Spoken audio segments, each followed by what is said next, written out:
मैंने कल वीडियो ख़त्म होने से पहले कहा था कि अगले दिन मुझे किसी भी हिसाब से ग्राउंड की घास कटिंग ख़त्म करनी है, और दोपहर होने से पहले मैंने उस नाके से इस नाके तक की घास कटिंग कंप्लीट कर ली। अब बस बाउंड्री के बाहर की सारी घास कटिंग बाकी है।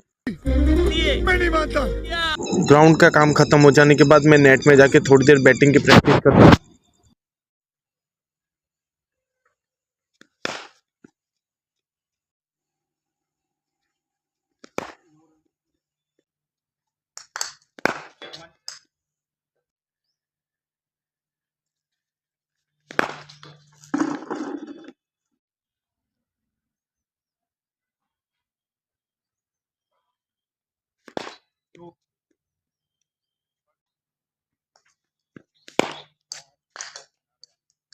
नेट्स में बैटिंग खत्म करने के बाद शाम को मैं थोड़ी सी हिटिंग की प्रैक्टिस करता हूँ।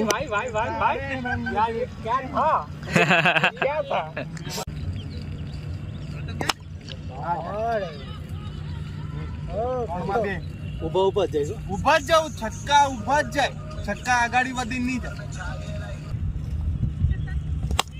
आ फ्लैट छक्को 5 छक्को लखी सर બધા લોંગ જ છે પેલા પેડ નડતો નહીં